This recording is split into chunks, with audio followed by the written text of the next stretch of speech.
To stop what you're doing and listen. Loud, unfiltered, and live nationwide. It's the Alex Strouf Show, presented by Cream City Central. This is the year, even in a first-year system with Mike McCarthy, that Dallas has to win the NFC East. They have to. If Dallas doesn't win the NFC East this year, something is majorly wrong. Want to chime in? Join the live chat on either Facebook or Twitter at Cream City Central. Your comment could be featured on today's show. From the WWSP 90 FM studios in Stevens Point, Wisconsin, here's Alex Strouf. I couldn't stay away much longer. It's been 2 weeks already, and here we are. This is the Alex Strouf Show, presented by Cream City Central. I'm Alex Strouf, as always, alongside producer Kyle on Thursday, July 30th. 2020. Really excited to get back at it. We have not had a show since the 16th, so it's been 2 weeks. Thank you for giving me the 2 weeks off. I really appreciate it. You're welcome, man. Yeah, I know we needed to unplug. And as we return, I mean, a lot going on in the world of sports. Sports are back. We've got two great guests today. I'll introduce those guys in a second. But a lot to get to. A lot has gone on. If you're curious, I'll bring you up to speed on what's been going on with me. My best friend Brody is moving cross country, so he's moving out to the San Diego area. So I drove cross country beginning last Tuesday. I hear you got stuck in a tornado. I did. So yeah, the first day of driving, stuck in a tornado warning in Southern Illinois. Love that state. And then. What else happened? In Texas, we had it was in New Mexico, which is, mainly desert, right? Yeah. Just torrential downpour when that was going on. So we had a flash flood warning in New Mexico that hit us. And then we got to California last Friday, very Southern California near Mexico. And I swear, Kyle, I'm not making this up. I swear when I'm not making this up. We get into California, and there's really bad traffic, expected, right? At least to a degree.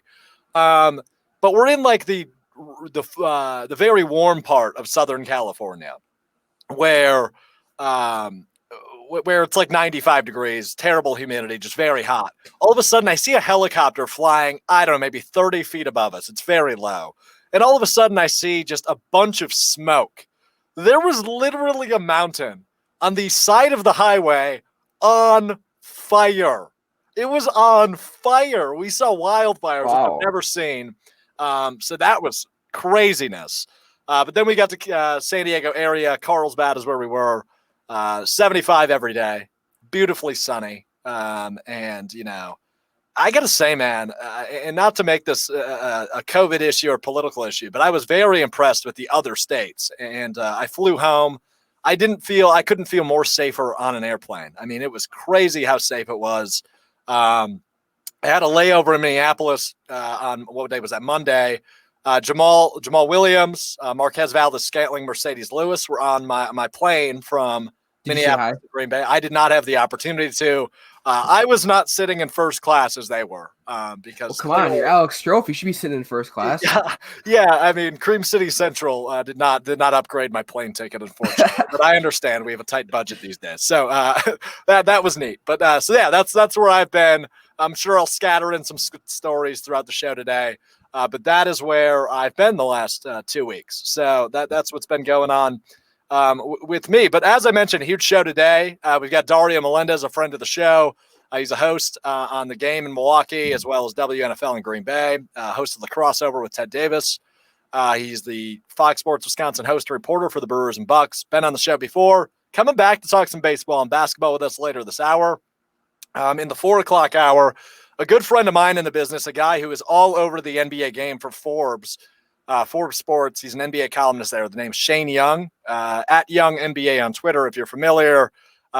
Dude, just a fountain of knowledge. So really excited to pick his brain in the 4 o'clock hour. So that's what we got going on. But let's kick it off, man. Let's get right into segment number 1 because I'm not going to waste any time. I've been gone for 2 weeks. There's lots to talk about. So it's time to get right at it. It's time to bust open the doors. Now, as you know, the NBA returns today. And with the NBA returning today, I hate to return from vacation being a downer, with a downer, drag you back to reality. I hate to kick it off this way. I do. You know, it does really suck when we get all excited. I get really, really excited to get back at this, to get back behind the mic. We've got a jam-packed show, and I've got to open up with something like this. Kyle and I have been using this big-ass trigger word for the last 2 months when talking about Major League Baseball. We've been using this big-ass word, incompetency. INCOMPETENCY.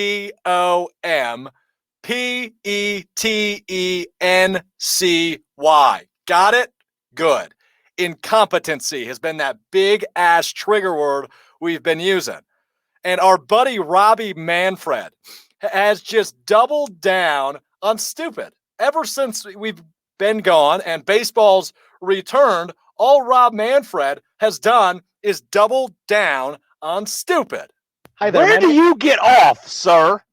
He's suspended. Now, you're probably familiar with this situation. The Dodgers, the Astros, we flash back to the 2017 World Series, where the Astros obviously accused of cheating, they obviously proven cheating, and their title hasn't been stripped. No repercussions from that, right? Now, Joe Kelly, who is a pitcher for the Los Angeles Dodgers, obviously was not on the team in 17, but he is on the team in 2020, and he was throwing fastballs, man. He was going at guys like Carlos Correa, primarily. And when he struck him out, the facial expressions, and he got the benches to clear in the middle of a freaking pandemic.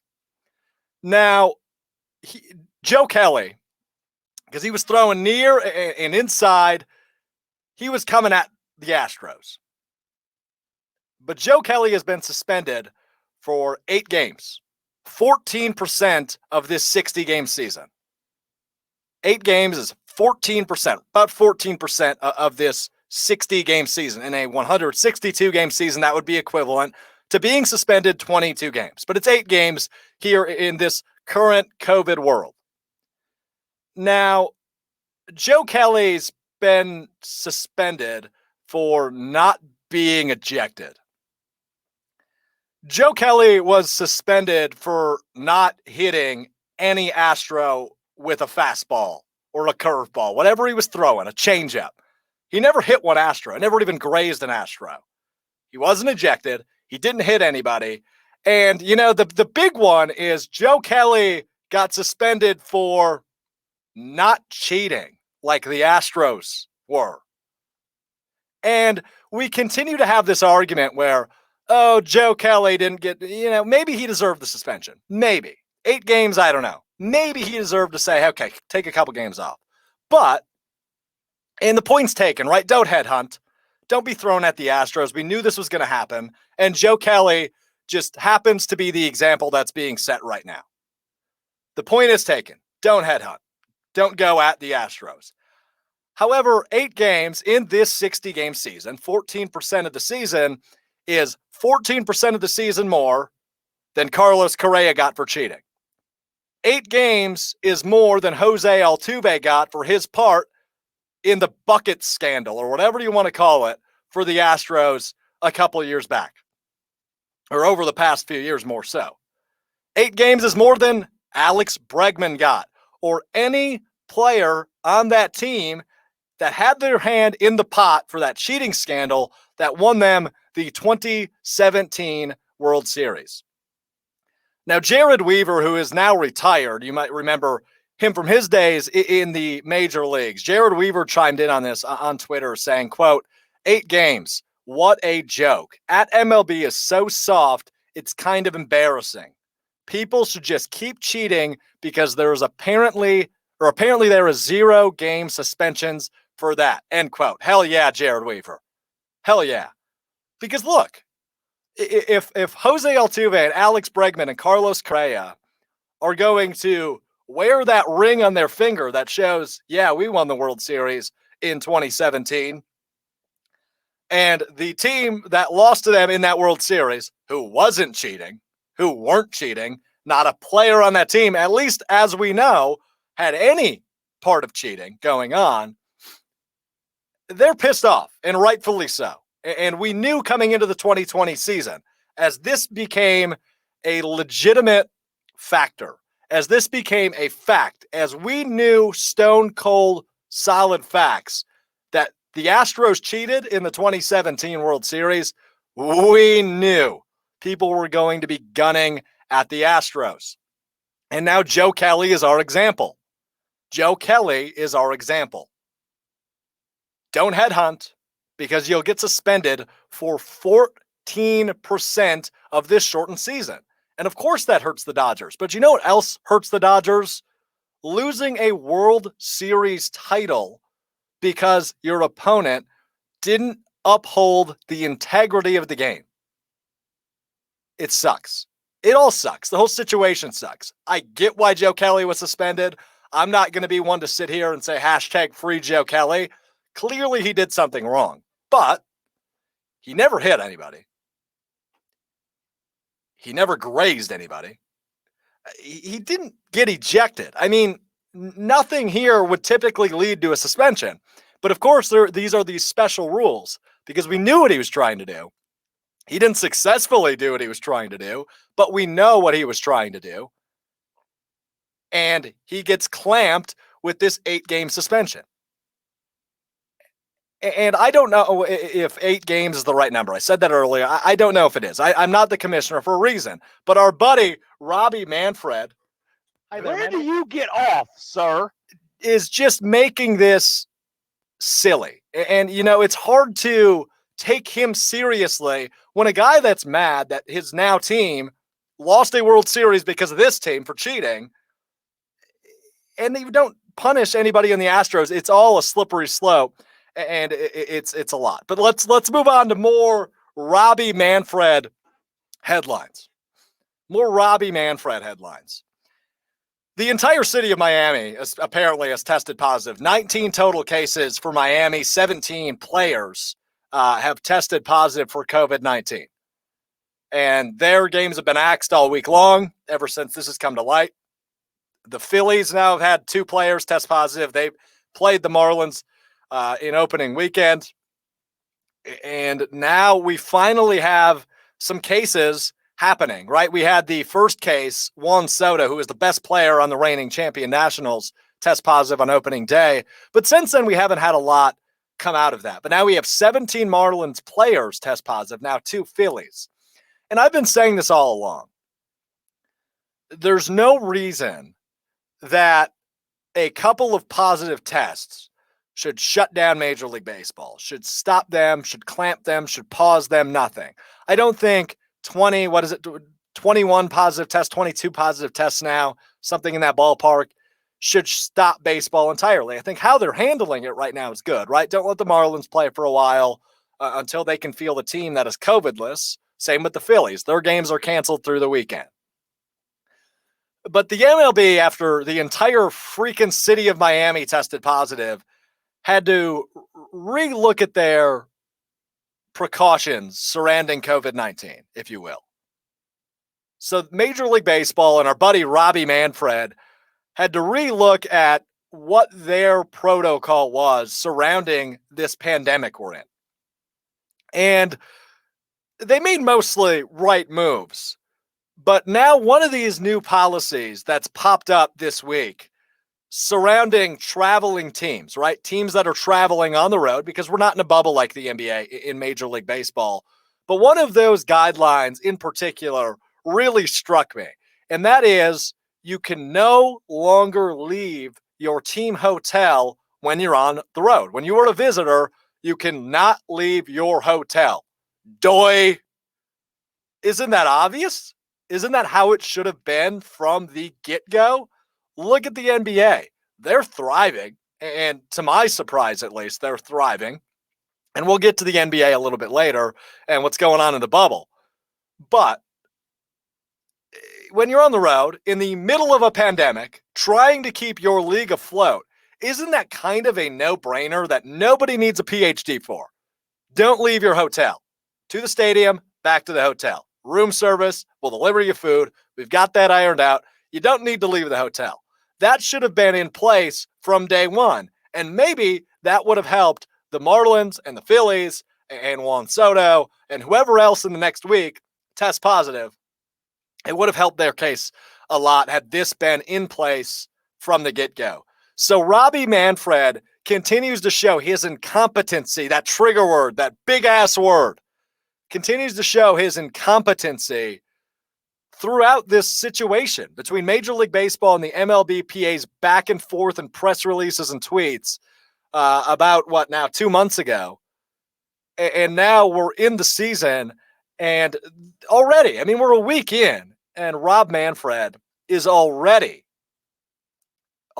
proving that he is by far the worst commissioner in sports.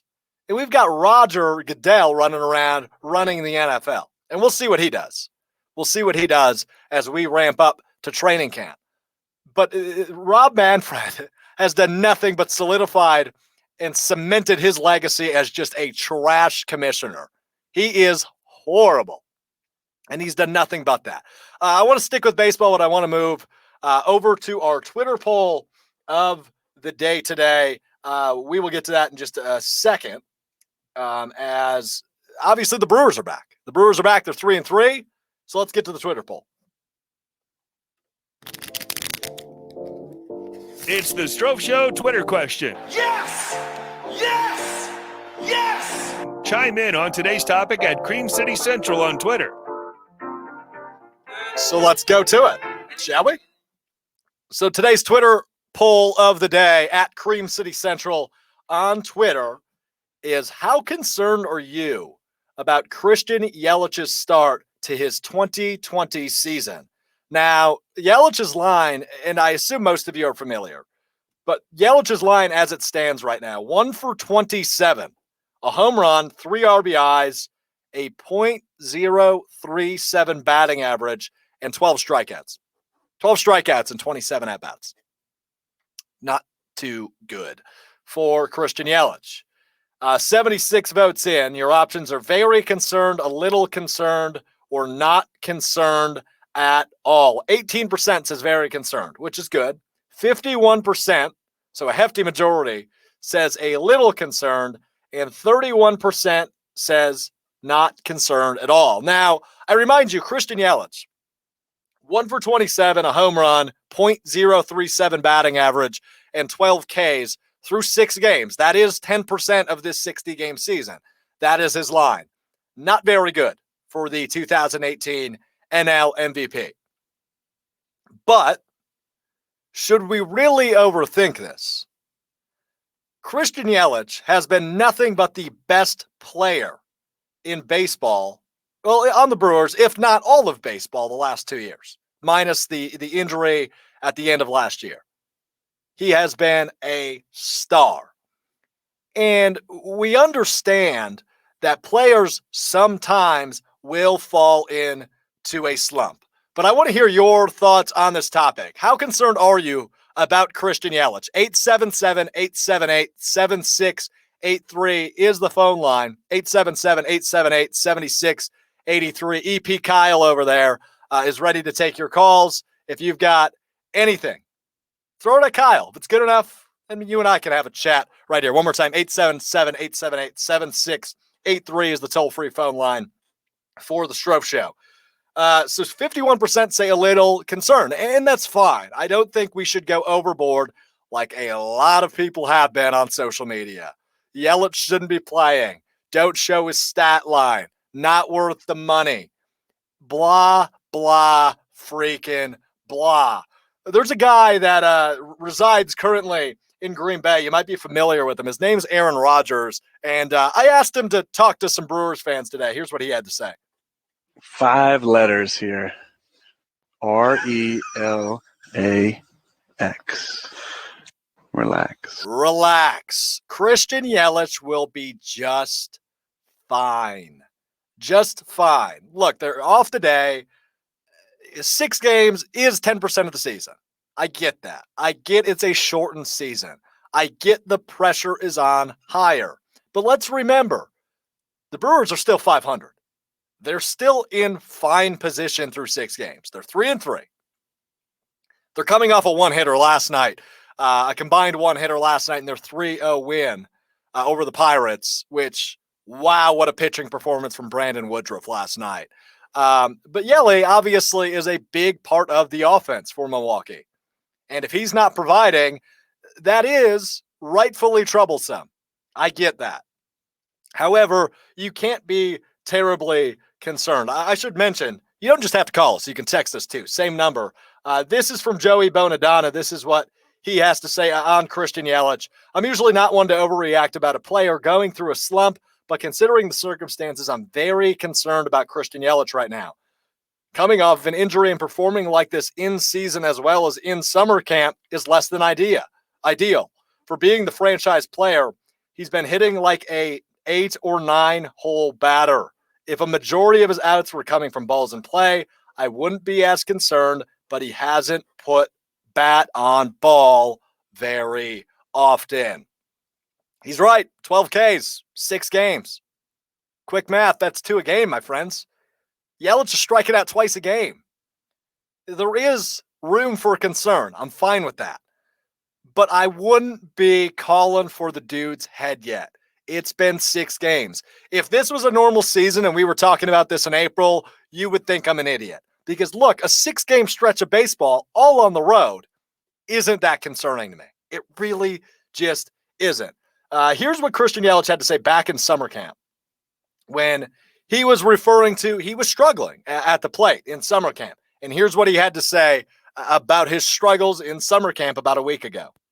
I wasn't struggling. I was just doing my best Bob Uecker impression. He wasn't there, so we had to make sure that he was able to be a part of that somehow. Yeah, and Uecker hasn't been there yet either, right? Euchre's been calling the games from Miller Park, and they've been on the road for all 6. So maybe once Yelich steps foot back in to Miller Park, things will be fine. And I assume they will be. I think he will heat right back up.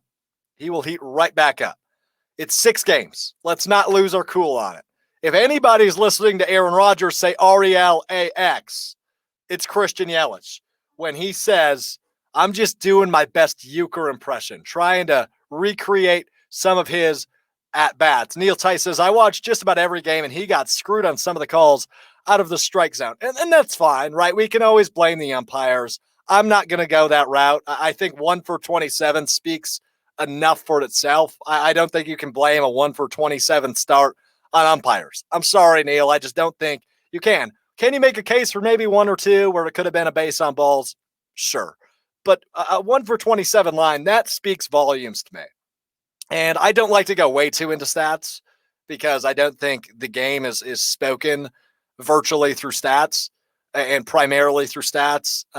But 1 through 27, we can all agree here. That's really freaking bad. It's really, really bad. That is a .036 batting average. Neil, I bet you could walk out there and put out a .036 batting average in 27 at-bats. I'm pretty confident in you, Neil. I think you could do that. Walk out there and do that. Back to the Twitter poll. We did have a reply from Alex Cook, who said this: I would say about a 4 on a scale from 1 to 10. He struggles at Wrigley regularly, and PNC Park is pitcher friendly, which is obviously in Pittsburgh. If he continues to struggle through their first few home games, my eyebrows will raise some more. I think Alex Cook also listened to Aaron Rodgers. RELAX, baby. He's relaxed. And I think that's the right approach to have, right? I don't think we can go over the moon freaking out surrounding Christian Yelich. I don't think we can really freak out about this quite yet. It's still early. And I know it's a 60-game season. I know we can do the ratios. That's 10% of the season. I get that. But it's only 6 games, and they've all been on the road. We're adjusting to this new normal with no fans. It's got to be weird as a Major League Baseball player right now. It's got to be weird. And I don't blame Yelich for having a slow start. Although it's an incredibly slow start, it's a slow start that I'm not going to freak out about too much right now. Keston Hiura, though, that kid's got a future in the major leagues.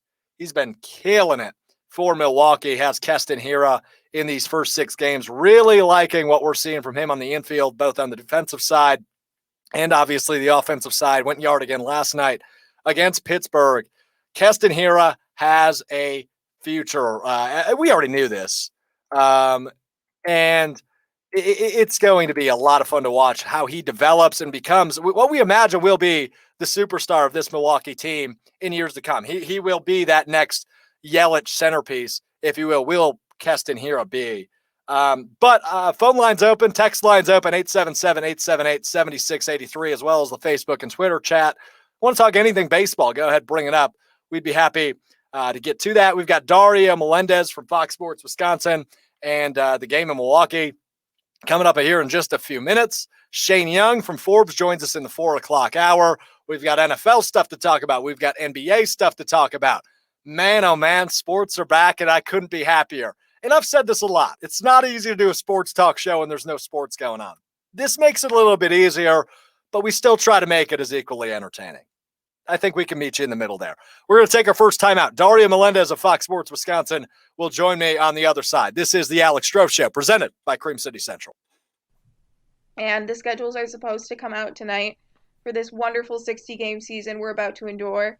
However, rumor has it that we are starting off against the Chicago Cubs.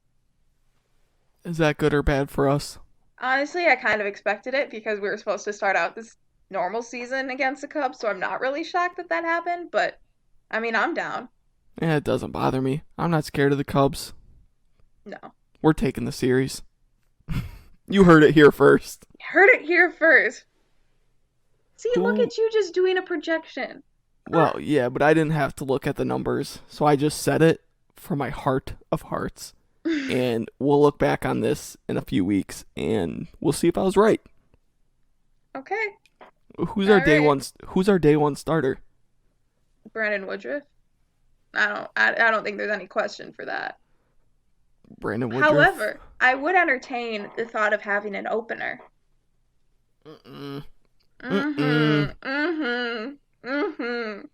No. Sorry, I had a mouthful of soda. Wow. The face of health right there. Yeah, it's not good. We've talked about my Red Bull addiction before. Bernie's Bums, the official Brewers podcast of CreamCityCentral.com. Download wherever you get your podcasts today. I'm going to read you a quote from one of Giannis's teammates, and then, using your wealth of superstar NBA experience, you are going to read between the lines and tell us if we can actually learn anything from what this teammate has said. So first up, this is from Pat Connaughton on March 31st, so just a few weeks ago. He says, obviously the city of Milwaukee, the team, everyone wants Giannis to be here forever. But Giannis has put himself in a position to provide for his family from growing up with nothing in Greece. I don't think you can fault Giannis for whatever decision he ends up making, that he believes is the best decision for him, his family, the people who are closest to him. Yo, Pat's a smart dude. Pat's trying to like get on teams with Giannis in the future, wherever Giannis ends up. Pat is not trying to ruffle feathers. Pat is giving a massage right there. That's my gut. And can you blame him? That's not at all. Not at all. Yeah, he's a 6'5" white dude who relies on his athleticism. Yeah, I mean, how much of a career does he have left? There's a ceiling. There's a ceiling. Yeah, man. Of course. All right, Pat's playing the long game. Small Ball, Milwaukee Bucks micro podcast, presented by Cream City Central. Download wherever you get your podcasts.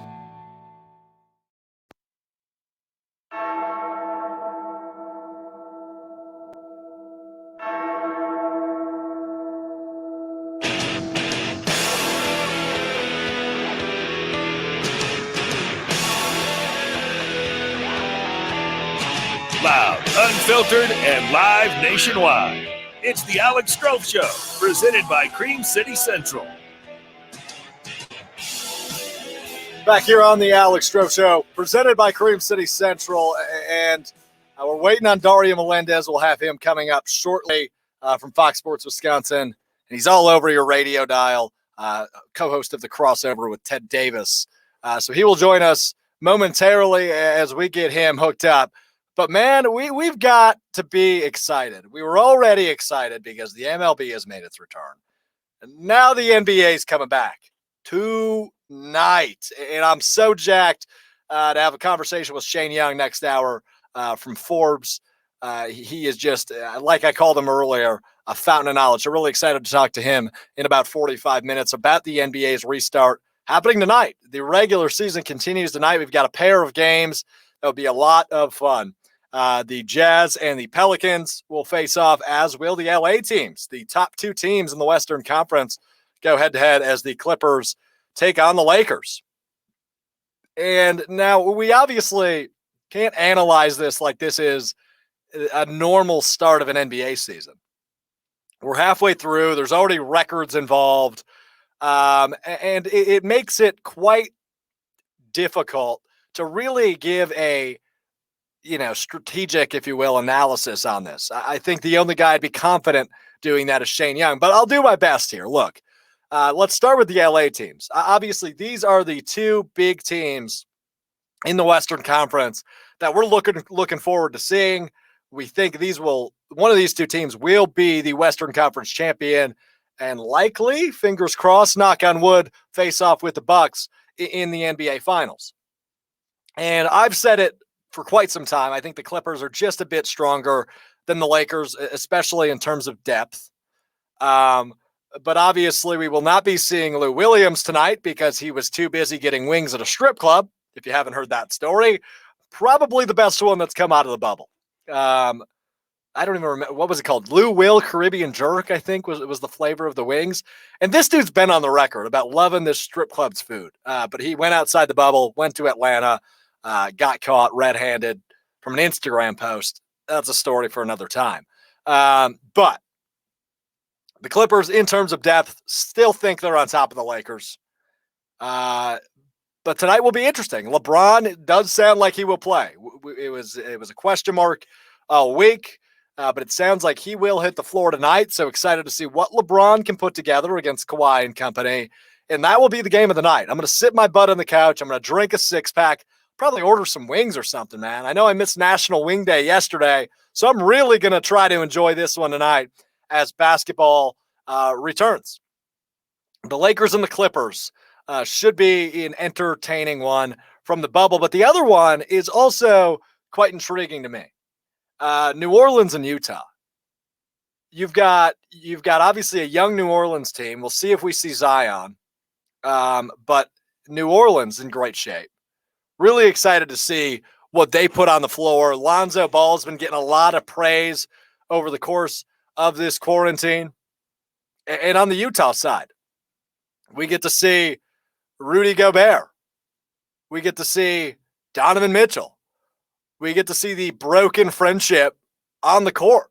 The team that essentially caused this shutdown is going to be playing tonight. And that is thrilling. That is incredibly exciting for me to see Utah on the floor because, look, they are the reason, and I shouldn't really blame it on them. It was going to happen anyway. It was inevitable that the NBA was going to say, okay, we got to stop now because we're in the middle of a freaking pandemic. However, it was not halted until Rudy Gobert tested positive and rubbed his hands all over a bunch of microphones. So that was that is what I am looking forward to tonight. But New Orleans, a super intriguing team as well. Super intriguing team. And it's going to be interesting to see how they adjust to bubble life. Because this is a team that's not in the 8 teams right now. This is a team on the outside looking in. They've got to piece together several wins if they want to even have a shot at the NBA playoffs. And of course they do. Alvin Gentry, their coach over the age of 65, he is allowed to coach in Orlando. I believe he is required to wear a face mask, but it is going to be that might be a better game. I'm going to be straight up. We got the superstars in that LA matchup. But that New Orleans Utah matchup, it's going to be a lot of fun because the commentators, whoever they are going to talk about how Utah really was the cause of the shutdown. It was Rudy Gobert. And now they've got New Orleans and Zion and Lonzo and Josh Hart and Brandon Ingram, bunch of up-and-coming stars.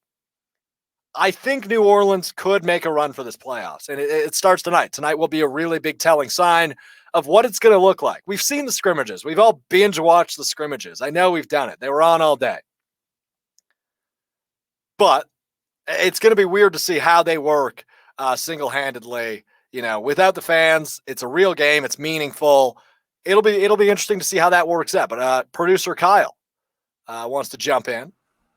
What do you think about tonight, man? Which matchup are you more looking forward to? I imagine the LA answer is more easier for you, but well, yeah, just because one of the 2 LA teams is coming out of the West, right?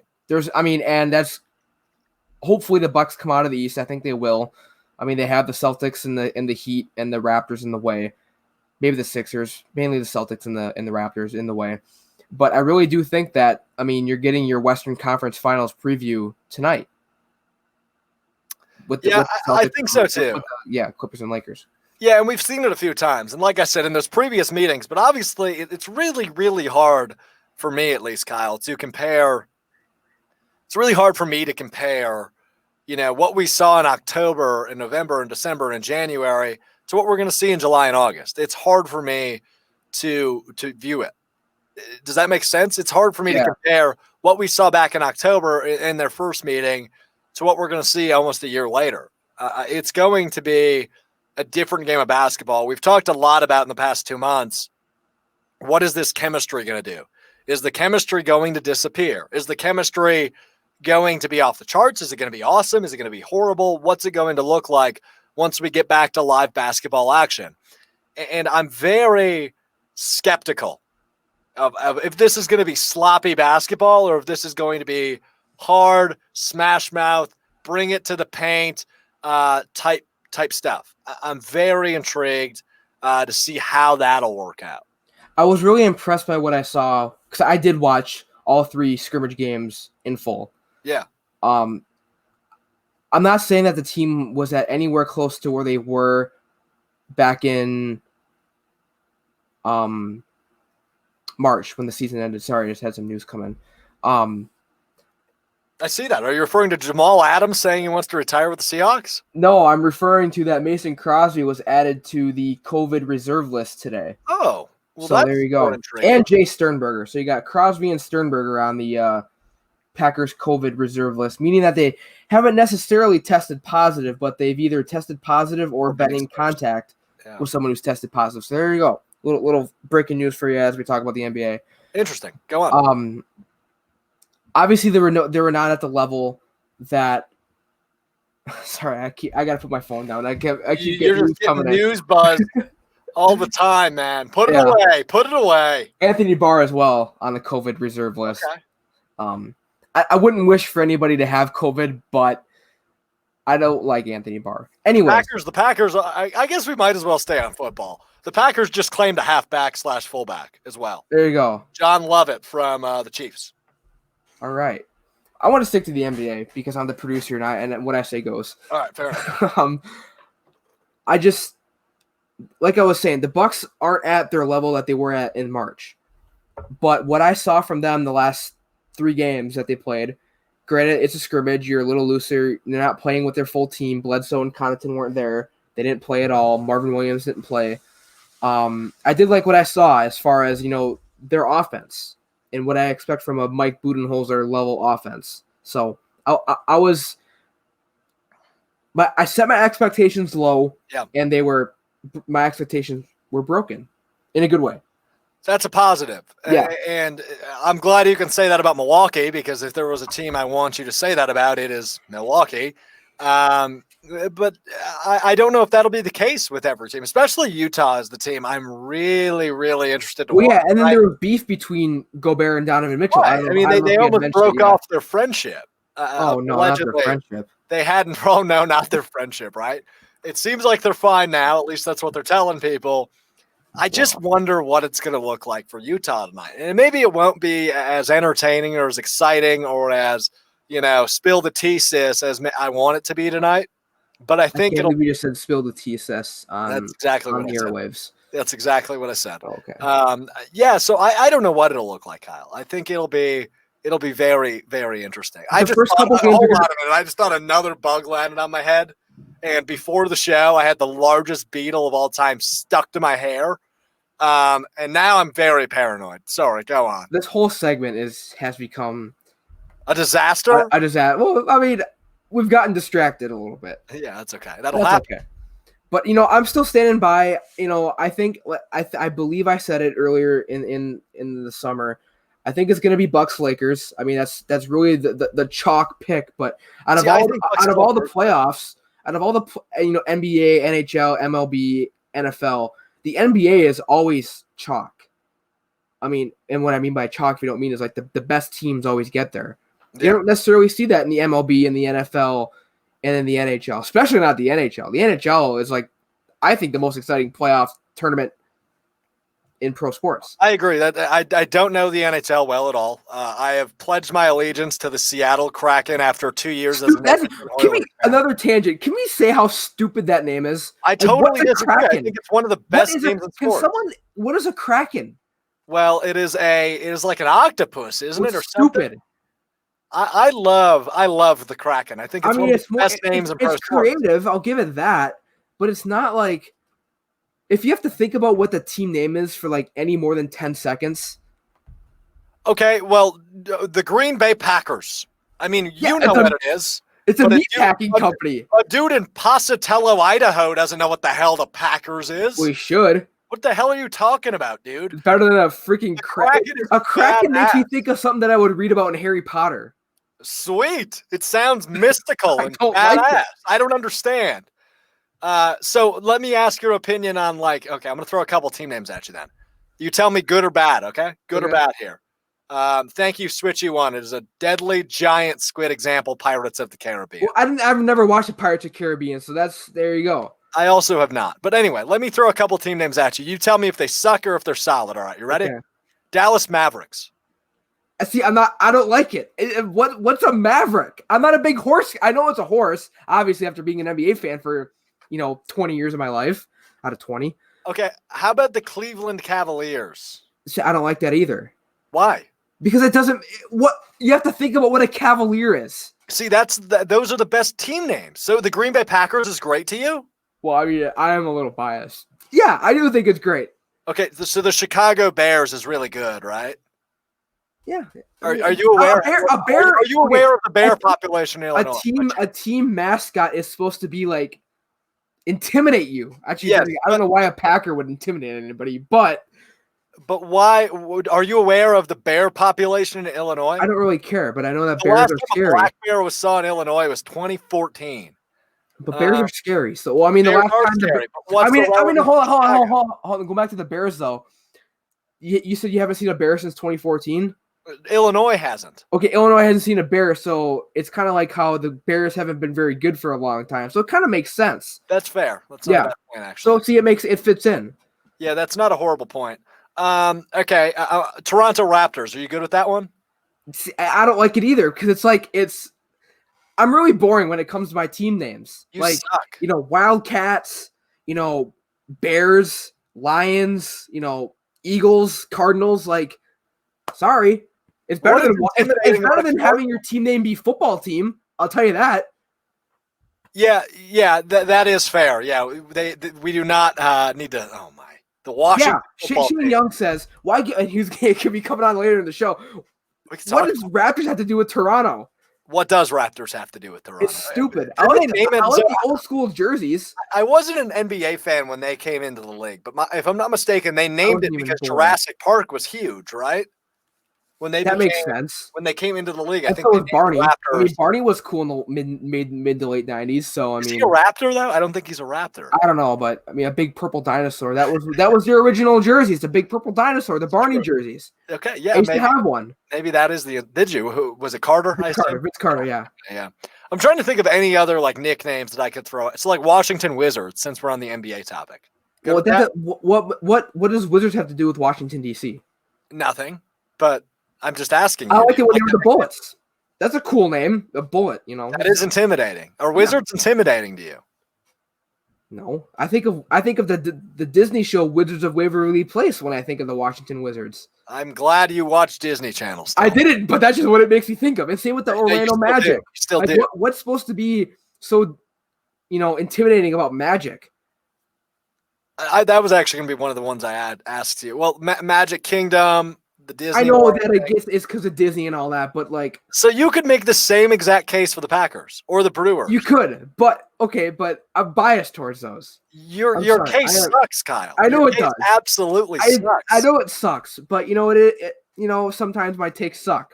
We should have made a bonus Twitter poll almost. Is the Seattle Kraken an awesome name because the only answer is yes? It's absolutely stupid.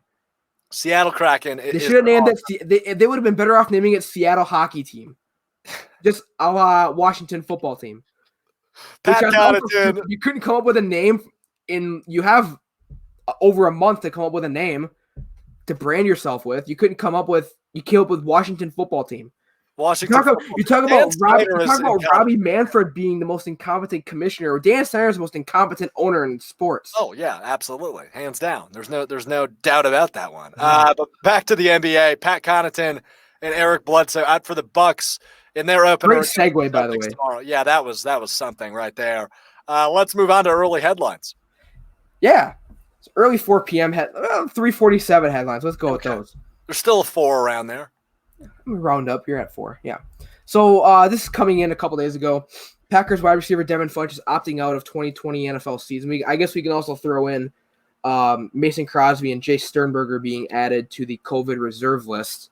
We'll talk about all those together. There's a little bit of a disconnect there. Obviously, the COVID list is a little bit different than opting out. Now, I'm good with this. The wide receiver core looks no different, really, than it did a year ago, and I'll get into some of those names that they brought in that weren't there. Obviously, Reggie Begelton being the big one, and Funchess being the other. Now, the thing that bugs me with this is people on Facebook and Twitter really going after Devin Funchess, saying you're a baby. Well, not even just Devin Funchess, but everybody who's been opting out. I've seen it all over Twitter. Other guys, Marquise Goodwin being one guy, and he just had a newborn baby. I don't know. I'm not exactly sure what Funchess' reasoning is. I'm sure it's a valid one no matter what. I would imagine so, yeah. But I don't understand the hate online. It bugs me a lot. I just think it's unwarranted, especially as we're once again for the 18th time this show in the middle of a freaking pandemic. Do what you got to do, man. Do what you got to do, and that's the way I view it for Devin Funchess. Now the other two, Jay Sternberger and Mason Crosby. Just the COVID list for now, so hopefully they'll be in training camp by mid-August. I do believe they have to have 3 negative tests in order to which is up from the MLB's, which is 2. I believe MEs as well. Okay.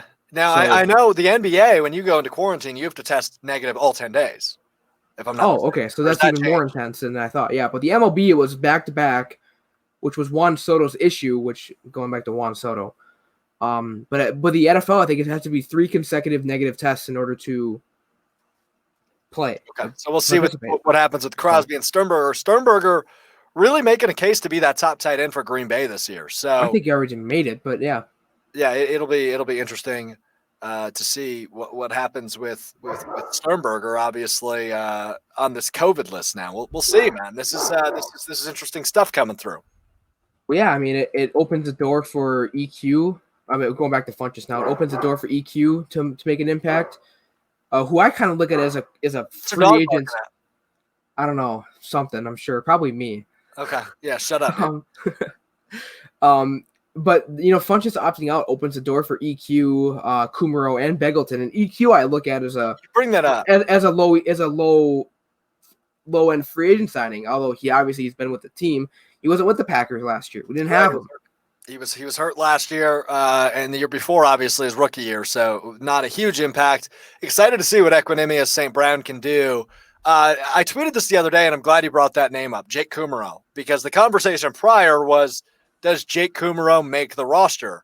That makes this conversation a little bit more interesting with Funchess opting out. The opportunity is now a little bit wider for Jake Kumaro, who is the oldest wide receiver on the Packers roster. Still hasn't had that breakout year that everybody's been hoping for. D3 guy at UW Whitewater. What do you think? Does he make the roster because of Funchess opting out now? Because I think prior to Funchess opting out, my answer would have been no. I don't think Jake Kumaro makes the roster for Green Bay. But where do you stand on this? I agree.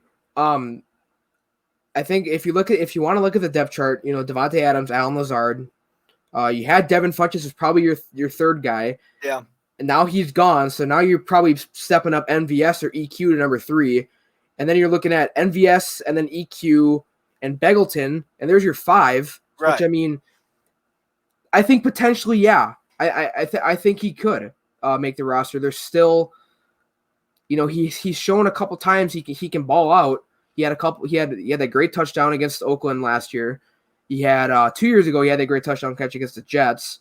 So he's shown that he has potential to be, another weapon for Rodgers. It also brings my mind, obviously COVID's going to make things different, but you're probably keeping 3 quarterbacks. You're probably keeping. Yeah, I don't know if you're keeping 3 quarterbacks. They're keeping 3 quarterbacks. I don't know. They're keeping 3 quarterbacks. Jordan Love's probably going to be QB3 at the beginning of the year. Yeah. Okay. I think Tim Boyle. I also think you have to bring in though. The Packers aren't going to be throwing the ball a lot this year compared to many years past. So do they only go to 5 wideouts? And I think they could. I think they could do just 5 wideouts. You have 4 tight ends. Being 3 quarterbacks. Yeah. Do you only keep 3 running backs then? Just Dylan Williams and Jones? Probably. And then you then you have DeGuara and kind of as your hybrid fullback tight end. Right. So it'll be interesting to see what happens with Kumaro. That's the name that really popped off the page once I heard this news. It was what happens with Jake Kumaro now, because everybody's been waiting for that breakout season, as I said before, and now maybe the opportunity presents itself this year if he can now slide in to that roster spot. It's very, very something to watch as we get closer to training camp. One thing I want to bring up too as we wrap up the Devin Funchess news here, Ken Ingles. If you guys don't follow Ken Ingles on Twitter, he kind of tracks the Packers cap space. And he does a fantastic job. He's one of my favorite follows on Twitter. So Devin Funchess will now make $150,000 this year for sitting out, on top of all the roster bonuses that he would have made. This frees up about $1.2 million in cap space for the Packers, which brings it to roughly about $12 million in total cap space. Yeah. So now in comes the question. You heard the news earlier this week about his name's blank in my head now. The guy from the Vikings, who was a free agent that the Packers were interested in. Emerson. Yeah, Everson Griffin. Does it bring up the potential for a guy like Everson Griffin? Does it bring up a potential for a guy like Snacks Harrison, or maybe even a former Packer like Mike Daniels or Clay Matthews? Does it? I mean, $1.2 million. That's pretty much like a veteran's minimum. But it brings up the question. I mean, is there a possibility now with? And I honestly would be shocked if there wasn't any other Packers who dropped out. I mean, we've seen it's going to happen. I think. Yeah. I imagine so. At least there will be a couple more that opt out from every team, right? I don't. Yeah. So this opens up the opportunity of a 1-year deal, a 1-year cheap deal for a guy like Everson Griffin, Mike Daniels. Somebody to either fill one of the major holes, which is either the run defense or the wide receiver core. Really are the 2 major holes this team has.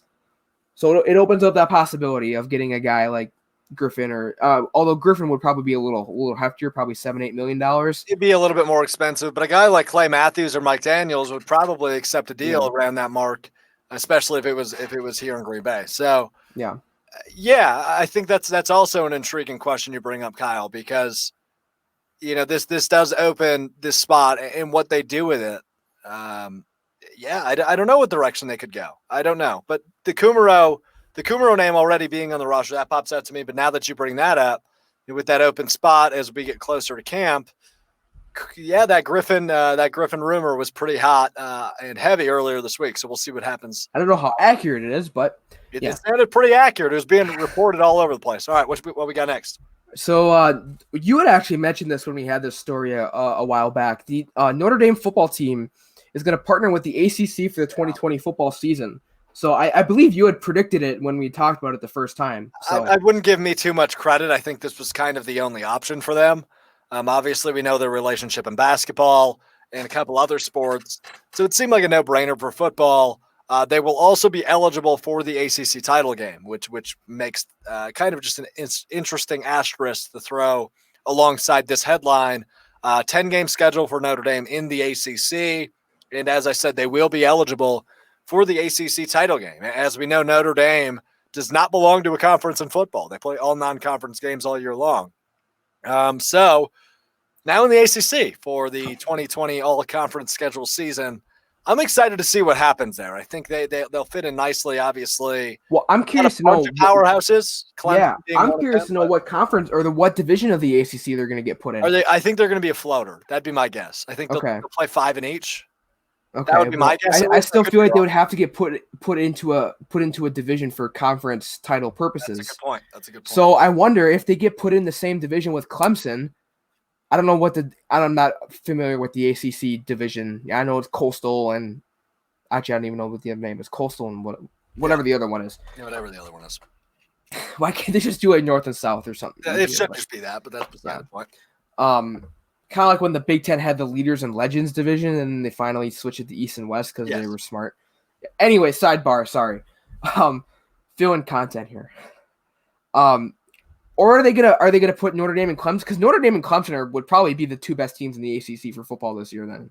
Off the top of my head, I don't know how good or Miami or Louisville. I guess. Right, I was gonna say I don't know how Miami or Louisville are gonna be.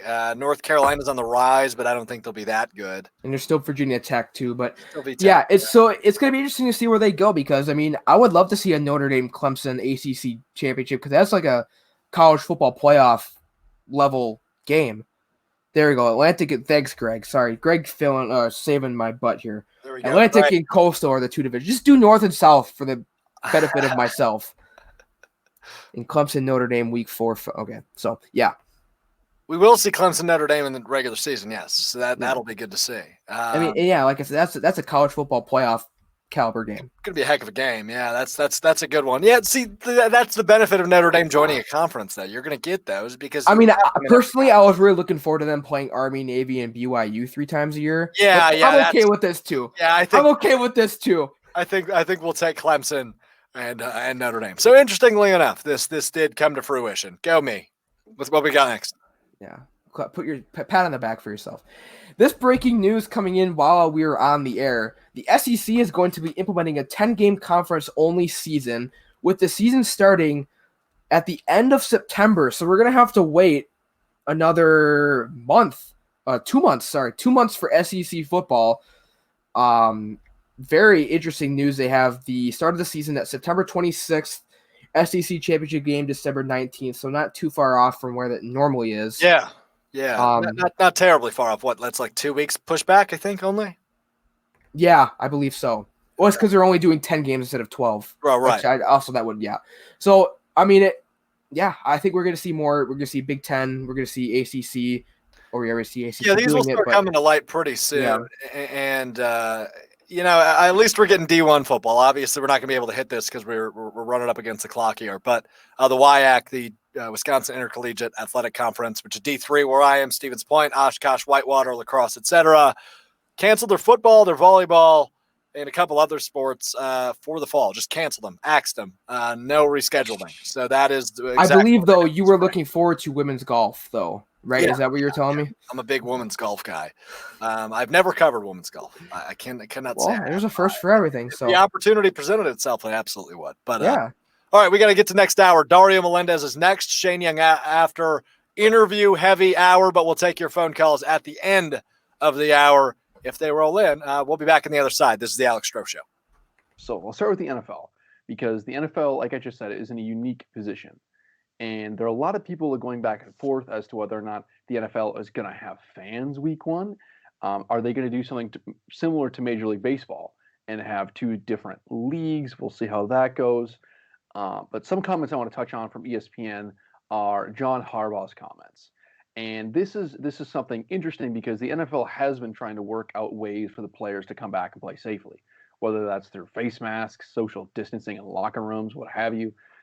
My own personal opinion on this is either you're just going to play the game or you're not. You can do everything you want to have the players wear masks and be safe in the football field, but then again, football is a contact sport. So a quote from John Harbaugh here, he says, "I've seen all the memos on that, and to be quite honest with you," he's talking about coronavirus and opening up facilities. "It's impossible what they're asking us to do, humanly impossible. So we're going to do everything we can do. We're going to space. We're going to have masks. But, it's a communication sport. We have to be able to communicate with each other in person. We have to practice. I'm pretty sure the huddle is not going to be 6 feet spaced. Are you guys going to shower one at a time all day? Are you guys going to lift weights one at a time all day?" So anyways, Harbaugh goes on and on just like this, and he's just bringing up obvious points. And to go back to my original point, I believe that they're either going to play the game and just kind of roll with it without such incredible restrictions, or they should just not, because it's either going to be one or the other. The Lambeau Lead, Cream City Central's official Packers podcast. Download wherever you get your podcasts. And we finally have baseball back. Baseball's back. It's back, and I would like to say better than ever, but that's to be determined. Well, who knows? Maybe this might be fun. This will be a fun season. I have no doubt about that. It's going to be interesting to see how it plays out, but I'm just excited for, just that Rob Manfred finally came to his senses and gave us a season. Yeah, gave the people something they want. Did something right. So the details came out. It's going to be a 60-game season, which I honestly think benefits the Brewers. 10 games against each division opponent. I'm assuming 5 home, 5 away.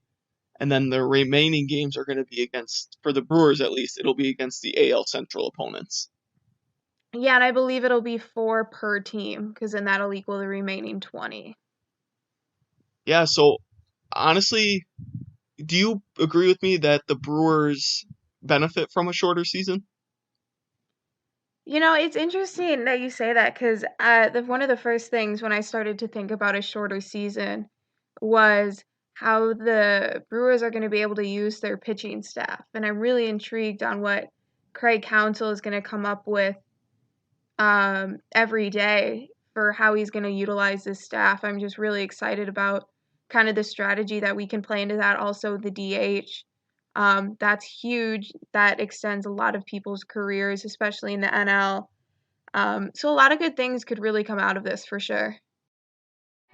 Bernie's Bums, the official Brewers podcast of CreamCityCentral.com. Download wherever you get your podcasts today. And we welcome you back inside the Alex Strouf Show, presented by Cream City Central. We'll go straight to the phone line. This guy was trying to elude us, but he just couldn't quite get away.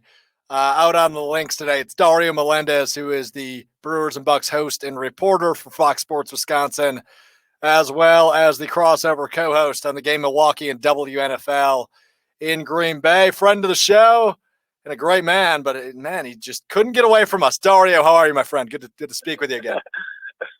Yeah, I mean, I was trying my best, but you guys were able to track me down. No, I always forget how long these company golf outings take, because it's not as much golf as it is as much eating, drinking, and playing games on a golf course. So, well, I asked you during the break how you shot. You told me 9 under as a group, which is impressive.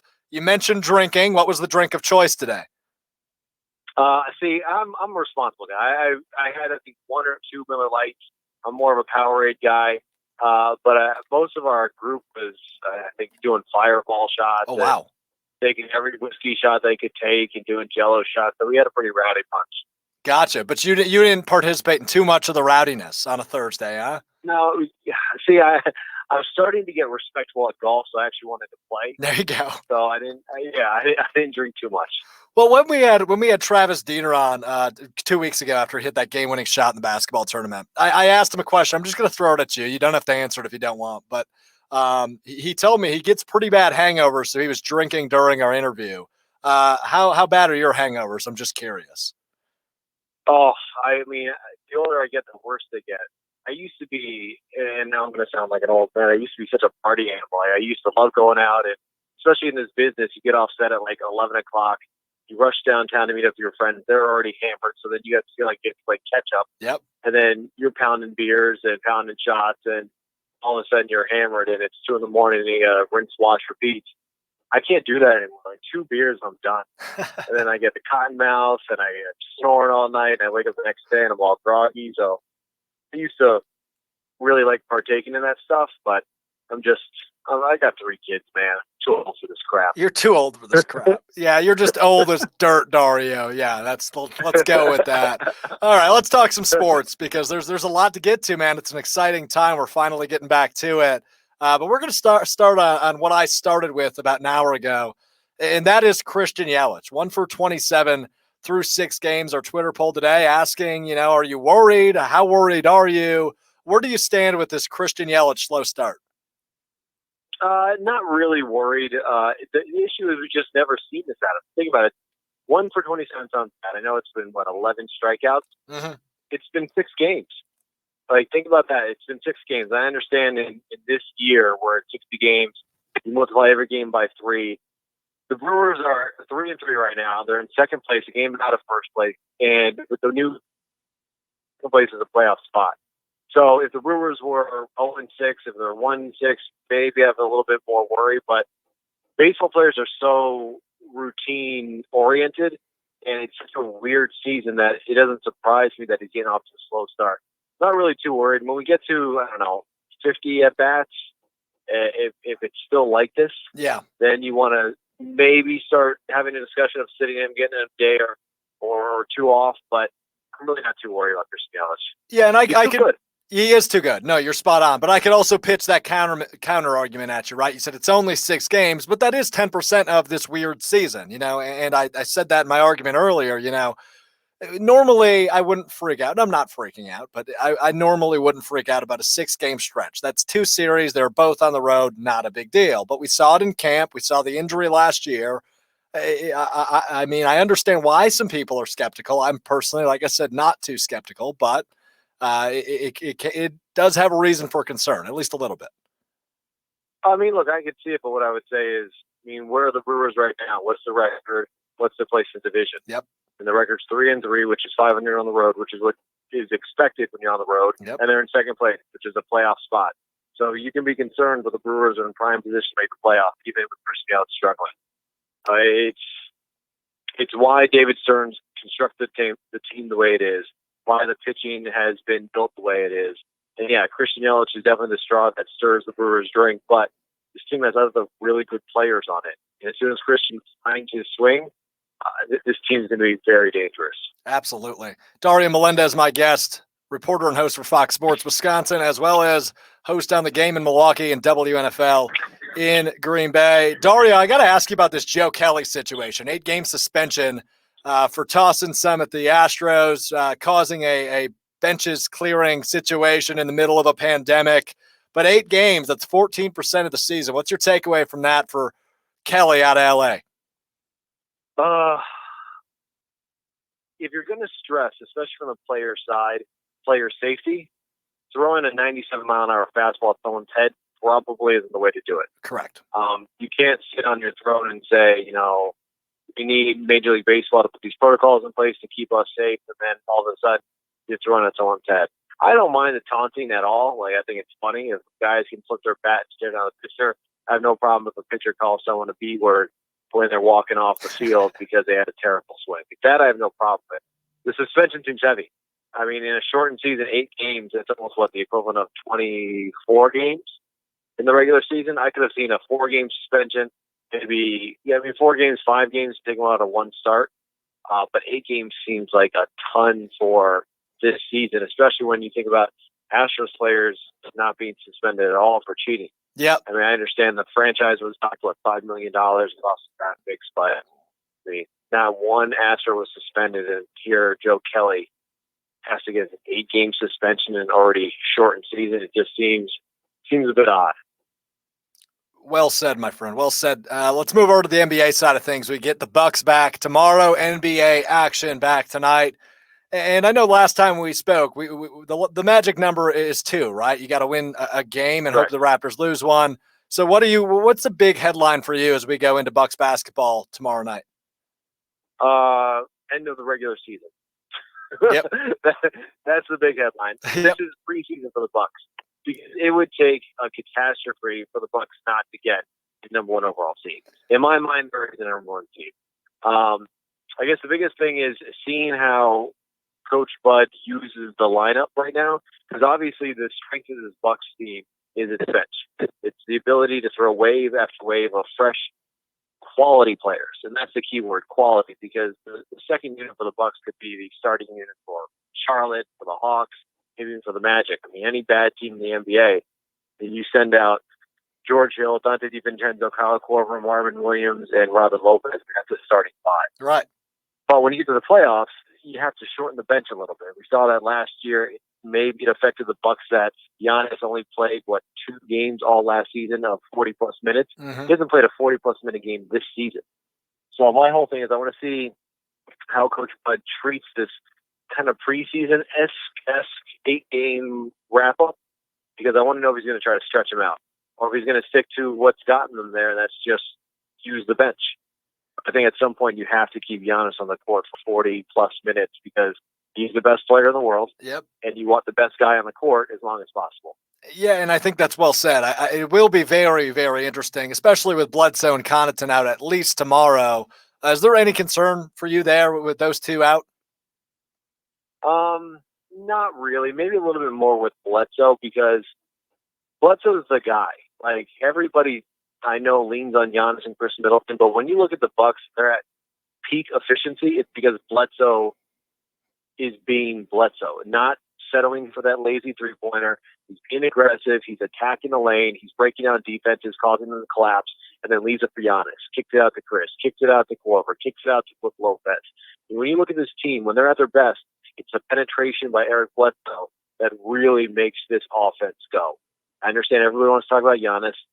He is what he is. Everybody wants to talk about Middleton in his mid-range, and Brook Lopez can do defensively. But when you take a look at this team, when they're at their best, it's when Eric Bledsoe is being aggressive, penetrating, getting in the lane, drawing the defense, and either scoring or dishing and distributing.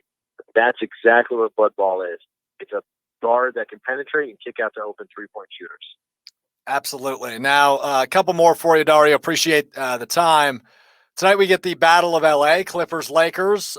Which team do you think has a better chance getting out of the Western Conference in this weird bubble world we're living in? Is it the team that has a guard addicted to strip club food, or is it the one with LeBron on it?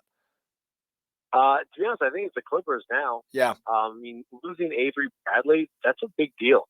I mean, that's a starter. So now you have to go into your bench, which you already know is kind of thin. I get that the Lakers have AD and LeBron, but now you're going to have to try to fill the void of a couple starters that have opted out. Yeah. Every day, just because I think they're a better team. But when you take a look at the Clippers, I mean, they have depth with Lou Williams and Montrezl Harrell on the bench. I mean, Patrick Beverly, Kawhi Leonard, Paul George are just phenomenal basketball players. It's hard to count out LeBron James and Anthony Davis, but with the guys opting out of the bubble and not playing, it doesn't seem like a big deal. But now you go from a starting 5 with, I don't know, all quality, big-time NBA starters to a starting five with a couple plug-in guys. That's never a good thing. Absolutely. Dario, appreciate the time, my man, and you stick to the links. Apparently, you're getting solid. -9 ain't bad. I'm getting there. We need a minus double digit. I might go pro.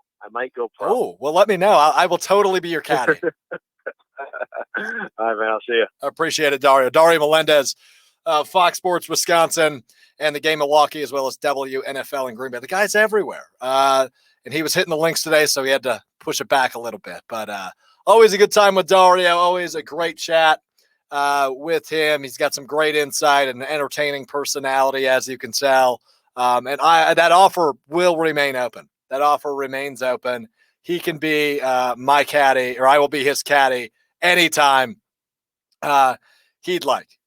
So, as we mentioned, the NBA is back tonight. Utah and New Orleans at 5:30 Wisconsin time. The Clippers and the Lakers at 8 p.m. Wisconsin time. Both these games very intriguing. I'm interested to hear from you in either the Periscope or the Facebook chat. Which game are you more interested to watch tonight? I think the obvious answer is the LA teams, right? The Lakers and the Clippers. But I mentioned that Utah thing, right? They are the reason the season got shut down. And I say that with air quotes. Rudy Gobert and Donovan Mitchell maybe have a little ruptured relationship. So we'll see. I think that might be a little fun headline to watch as we get baseball back tonight. But now we go to the phone lines where a good friend of mine in this business, a wonderful writer, an intelligent man. I call him a fountain of knowledge. I'm going to do it again. He's on with me now. It's Shane Young of Forbes Sports. Shane, how are you, my friend? How's everything in Indiana? Dude, I'm great, and what an intro! I can't believe that. Way too nice of you, man. And it's been such a long time coming. I think it's going on 2 or 3 years. We've tried to get some podcast segment going on. I'm glad to be on. Yeah, and you brought a fan club with you, so I appreciate that in the first place. So first off, man, you staying healthy? Are you staying sane? It's been a weird couple of months without basketball. Healthy, yes. Sane, I'm not sure. Considering I'm also working from home on my other job, it's been just nonstop. Wake up every day, do the same exact thing, get some lunch, come back, write about basketball, watch some film. So I'm kind of just over the scrimmages and over the going back through the regular season play from March and beyond. So I want some new, fresh content, and we're going to get it tonight in about 30 minutes. I'm so pumped. Yeah, I couldn't be more excited for the return of the NBA. I said earlier, man, I'm gonna sit down in my recliner. I'm gonna drink a 6-pack, eat some buffalo wings, and life's gonna feel at least a little bit normal again. So I'm really looking forward to tonight. Oh yeah, and the matchups are really interesting from the standpoint you touched on it earlier in your show. Like, we don't know what to expect from New Orleans.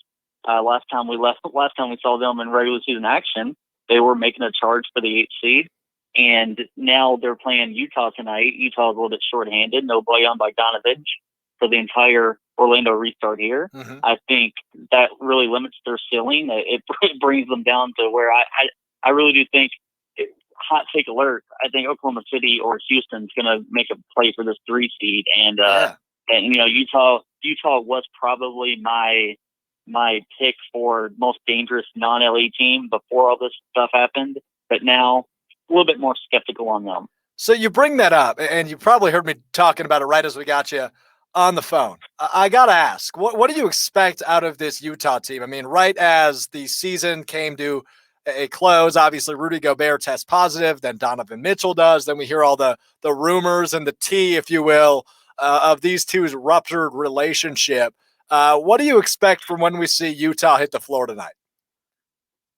I think the Mitchell and Gobert stuff is a little bit overblown. Okay. Sure, they had their falling out in March and April, and Donovan really hasn't gotten over that. I still don't think he's going to be over that for a while, and probably rightfully so, honestly. I mean, when you consider the dynamic and the dangerous nature of what happened, and kind of like the selfishness of Rudy in that situation too, but also at the same time, like my good friend Tony Jones from The Athletic says, they don't have to like each other. They don't have to hang out at each other's house.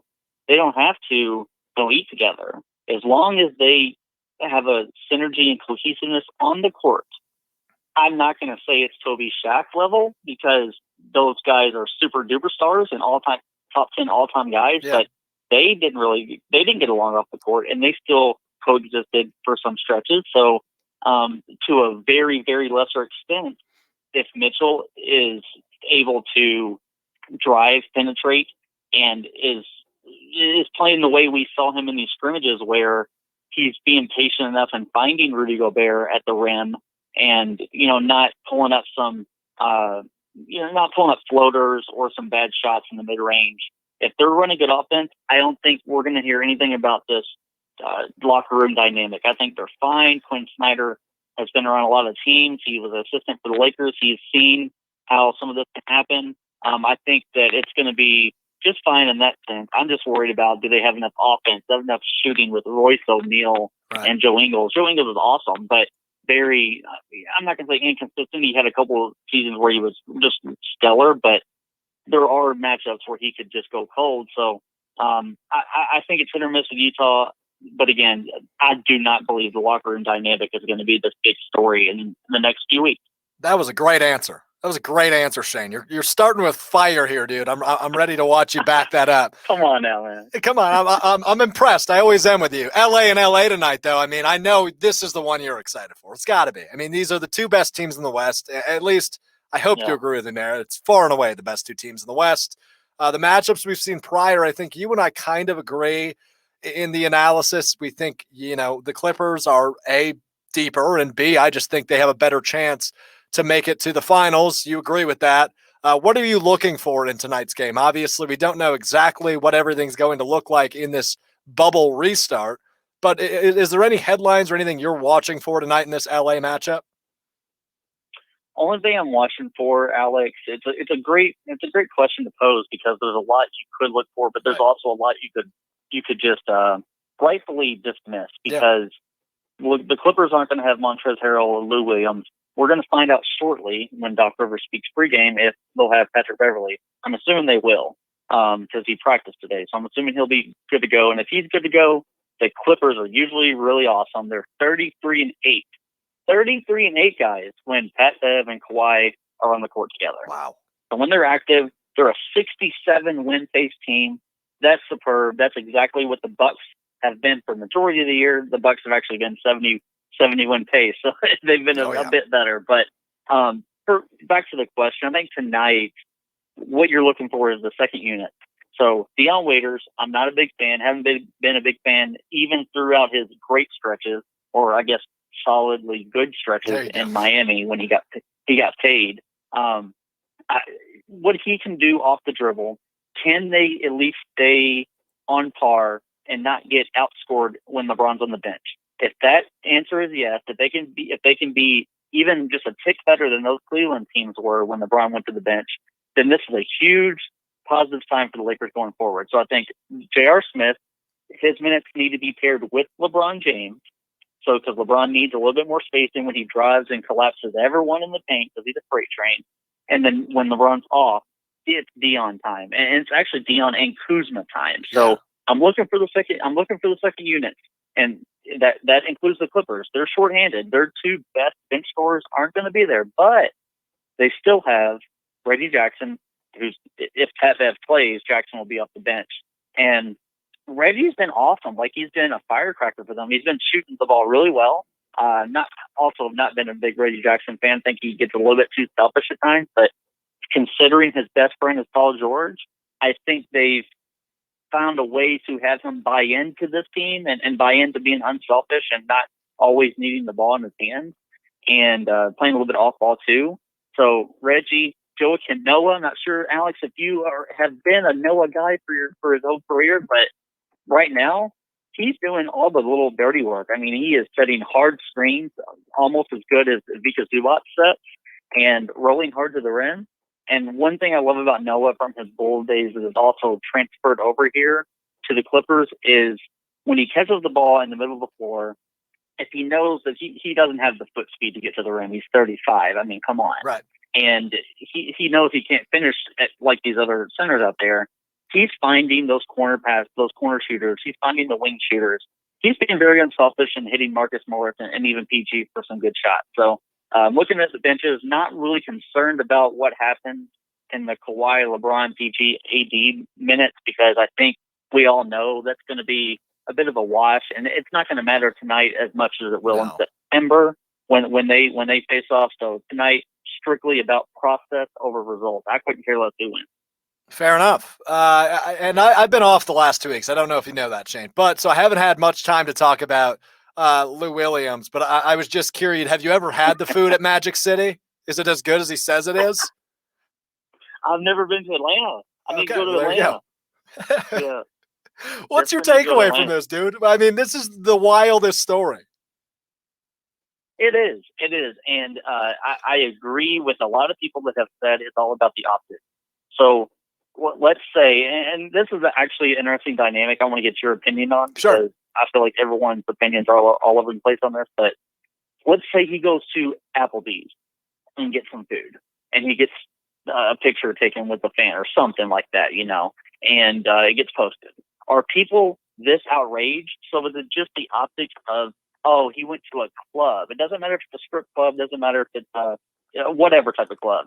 He went to a setting that is focused on a group environment and a lot of interactions, and close interactions, if you get what I'm saying. So it's like, I think the optics matter a lot here. And the NBA gave him a 10-day quarantine, and he was going to get that. From what I'm hearing, he was going to get that even if he went to the funeral and came back. Yeah.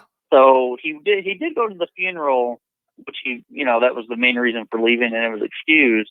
But I think the optics, he probably should have gotten 14 days is what he should have gotten, just for how it looks. And I think how it looks matters. Do you think it matters in this situation? So I think you posed it as, would people be less outraged if he was in an Applebee's? I think yes, less outraged, but people would still be mad, right? It's prohibited. Don't go outside to other places. People are more pissed off, and this is making more of a story because, Shane, it was a freaking strip club. I mean, come on. It is one of the best stories that's come out of the bubble, and there's been a lot of them. But yeah, I think people are less angry at Lou Will had he gone to, a TGI Fridays or Chili's or an Applebee's or whatever you have, versus Magic City Strip Club. I mean, that says it all. But I'm almost kind of happy from a content perspective that it was Magic City and not an Applebee's, because it wouldn't be much of a conversation then.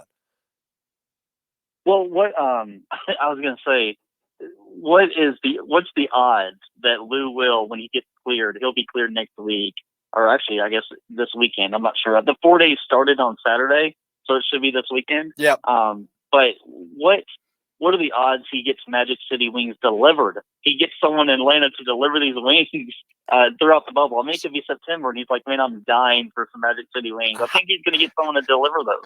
How far is Orlando from Atlanta? Do you know off the top of your head? That's a good idea. I'm not sure. No, I don't know, but I'm finding out right now, and it is only 6 hours. 6 hours. Okay, yeah. So as long as he doesn't pull a Rashawn Holmes, Shane, as long as he doesn't cross that imaginary red line where the Uber Eats driver walks up to, I think he'll be okay. Yeah, and can you believe that Rashawn Holmes got the same amount of days as Lou Williams? Isn't that fantastic? That's wild. Just don't cross that imaginary red line for your frickin' McDouble, Rashawn. Oh my God. I don't mean to turn it into a serious thing here because we're having fun, but I will say this: I think it's also outrageous to me how people are just on this train of this is going to ruin the Clippers' chemistry. Like, oh my God, the team is fractured. I don't necessarily understand where those people are coming from, because if this is the worst thing that's happened, and if maybe a couple players are pissed off, maybe a couple coaches and the GM of the Clippers and the front office are angry at Lou Will for now. But I think people tend to forget how quickly people get over things. Like, this is not going to matter in September. Hell, it's not going to matter next week.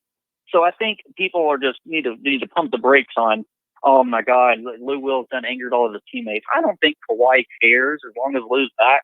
But for game one, the first round against the Mavericks or whoever it is. I think that's fine. Right. No, I'm with you 100%. I'd be remiss before I let you go, Shane, to talk about the Bucks at least a little bit. You have them as your pick to come out of the Eastern Conference. Is that a no-brainer for you? Man, here's the funny thing. I feel like I've been on podcasts where I've said they're terrifying and they're going to run through the conference and no team's going to push them to past 6 games. And then on some days, I feel like I go on podcasts and say that the Raptors are really deep threats to them, and they should be scared about Toronto's schematic problems. So where are we leaning today? Today, I'm leaning the Bucks are terrifying, and they're not going to be pushed to the limit because just watching what they do in the scrimmage games, which they're not really giving full effort. It's kind of like a 60 or 70% effort. Although I will say I commend Bud for actually letting us see Giannis for more minutes than I thought we were going to. Brook Lopez seems to have found the shot. I think that's a big point. He shot like 28% or 30% on catch and shoot threes this year. That is kind of hilarious considering how dominant they were. So let's just say he shoots 40% on catch and shoot threes, which is a decently that's what you could expect him to shoot because he's a really good shooter out there. Then their offense would be greater than 7th in the league. So considering they finished 7th in the league offensively, I think they have another year coming. And if you kind of look at some of the numbers in the scrimmages, I don't like to overanalyze that stuff, but Giannis got to the line a lot more than he did in the regular season. Like, not just in terms of raw free throw attempts per game, but the proportion of attempts that he got compared to his field goal attempts. So it's like this guy, the only way to stop him is to hack him. And guess what? If he's shooting 75 or 73% at free throw line, that's a lot better than what he was shooting during the season. So during the season, his free throws went down, and efficiency-wise, if he can be just a C- or C+ free throw shooter, guess what? You're going to foul out a lot of big men, and you're going to pay the price when he goes to the line. So I'm liking what I'm seeing from the Bucks. No team's pushing them until they get to October. You're playing your cards right on a Wisconsin-based show, Shane. You're doing good. I'm trying to get invited back on now. That's all I'm doing. Yeah, the line's always open, my friend. At Young NBA is where you can find Shane, NBA columnist and analyst for Forbes. Before I let you go, you've already explained the Clippers quite a bit, but they are your pick over the Bucks in the finals. As you've said a couple times across platforms today, what's the big separation for them? The only separation, I don't like to simplify the game of basketball just to this, but I will say they have the best player in the world in Kawhi Leonard when it matters in the playoffs. And Giannis fans, Milwaukee fans will come at me with pitchforks, but 2-time MVP, Giannis is great, but I think in the playoffs you need to be a 3-level scorer. You need to be an awesome off-the-dribble 3-point shooter, and you need to have a mid-range package that is highly respectable. I think Giannis is getting there. He's every year he's adding something, and next year he might fully be there. But in terms of playoff half-court intensity, where there's not as many fast break attempts and transition points, Kawhi has a number, and I'd kind of be happy to be wrong and Giannis break through and have the first year ever or one of the first years with the Defensive Player of the Year, MVP, and Finals MVP. I think Hakeem Olajuwon has done that before. Mm-hmm. So it would be awesome to see, but until it hits my eyes, Kawhi Leonard in the playoffs is the biggest force, and I think he plays excellent defense on Giannis, and the Clippers will get it done. But it'll be close. It won't be a blowout or a lopsided series. That would be a hell of a series if we do end up getting that. But the pitchforks might be lit, Shane. Watch out your back window, please. Really appreciate the time. We'll do it again, man. Oh, thanks, Alex. Thanks, Kyle. Always a pleasure. Shane Young, NBA columnist and analyst for Forbes Sports. Dude, I've been saying it. You might call me crazy. Dude's a fountain of knowledge. Listen to those answers he just gave me. I asked him like 3 questions, and he just took it and ran with it. He's terrific. All right, we got to get to a break because I just gave you 35 minutes with that one. You're welcome. We will do the NFL Top 100. It's done. It's over with. Me and producer Kyle, we have a few thoughts. We'll do that next. This is the Alex Strouf Show, presented by CCC. David Bakhtiari. Should the Packers just pay the guy whatever they want or whatever he wants Should they try to negotiate? Will he get a little bit of a hometown discount? How do you foresee that playing? Because this could go many ways with Bakhtiari. Yeah, I definitely agree with you on the fact that he is a top, if not top 3 in the league. I really think that bringing David Bakhtiari back is a priority this offseason. We do some big names along with the Kenny Clark that we have to also make fit in that. The biggest worry that I have is if we sign him for a big amount of money, we won't be able to bring back people like Aaron Jones or Kevin King, which I don't think either one of them may come back. But I really do feel that bringing David Bakhtiari back should be a priority for any team. If you have a left tackle that good, it's going to be a priority. I personally just feel that bringing him back would not only elevate our line with the young people we brought in this draft, but it would also elevate that leadership in the room that we need. So it keeps it at a level we need it at. Yeah, Bakhtiari is a solid leader on that offensive line. A guy who's protected Aaron Rodgers since 2014, I believe. No, 2012. I can't remember. But Bakhtiari has definitely acted as a professional when coming to talk about his contract. That was a short clip from the Lambeau Lead, Cream City Central's only Packers podcast. Make sure to check it out today. The Bucks open against the Celtics on July 31st. I am recording this on June 30th, so that is 1 month away. That 1 month can't come here quick enough. I'm sure we are all excited to tune into ESPN on July 31st and watch the Bucks take on the Celtics. The Celtics are a much different team than the one the Bucks met in the playoffs last season. No Kyrie Irving, no Al Horford. You add Kemba Walker, you increase the roles of Jaylen Brown, Jason Tatum, and you're looking at a really talented team here. But they are pretty young. They're going to ask Jaylen Brown, Jason Tatum to make some really big plays and contribute in these 8 games. And I think that ultimately is going to hurt them in this restarted season, at least at the beginning. So I'm not sure really how these young guys are going to handle those changes. So I do like the Bucks to come out very focused and get the win over the Celtics on July 31st in Game 1. Game 2, the Bucks, another formidable opponent, will take on the Houston Rockets. The Bucks have had the Rockets' number the past few years, winning the past 3 matchups. Coach Bud has employed a very unique strategy against James Harden, forcing him to his left, kind of shading, with the defender, really taking away that right. Looks kind of odd as you're watching on TV, and if you're not really sure what's going on, you might be really confused. But that is the strategy. Just sit on his right side, make him go left. That takes away his patented step-back jumper, which really gives him fits. And has caused a lot of problems. The Bucks have gotten the win the last 3 games. I think they will make it 4 in a row against the Rockets, getting the win, moving to 2-0 in Orlando. Small Ball, Milwaukee Bucks micro podcast, presented by Cream City Central. Download wherever you get your podcasts. Oh yeah, I'll fire it up on a Tuesday. Feeling good on a Thursday. I would have looked like a prick if I backed out after that. Travis Diener from downtown. It's 3:25 p.m. and the dude's drinking. I wish I was with him. But the NBA bubble is just reminiscent to me of a college frat house. As the brand new men's basketball coach at UW Green Bay, Mr. Will Ryan, joins me. And now a right-handed pitcher for the Milwaukee Brewers. It is Mr. JP Fireeisen joining us on the Alex Strouf Show. Kyle really digging into the dictionary here today. The magic of Brooke Lopez playing at Disney with the magic of Mickey Mouse on his side. Brooke Lopez is your Finals MVP. You can't make this stuff up. It's the Alex Strouf Show, presented by Cream City Central. Yes, it is. Welcome back inside the Alex Strouf Show. Alex Strouf, producer Kyle. I got to get the hands down.